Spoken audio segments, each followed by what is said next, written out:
guys, today I will show you about how to use fan. Because of the weather in my room is so hot, so I need to use it. And I also want you to know about how to use it.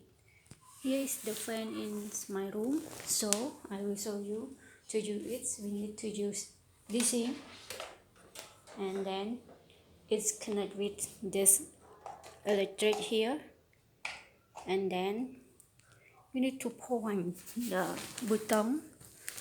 Here it have number 1, number 2, number 3. If you want it slowly you need to point this number 1 more faster. Number 1 is number 2, and more faster than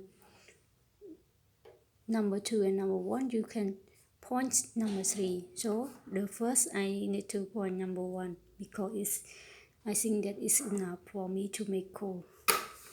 See, and this my fan start to work. Oh, so cold right now. Yes,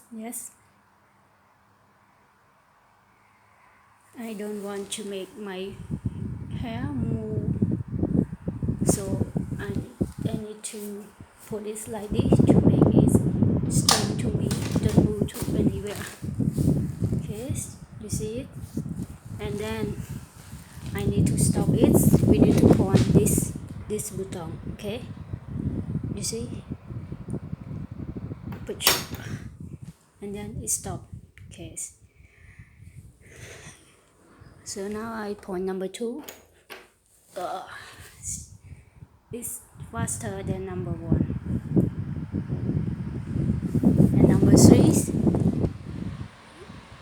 the most faster.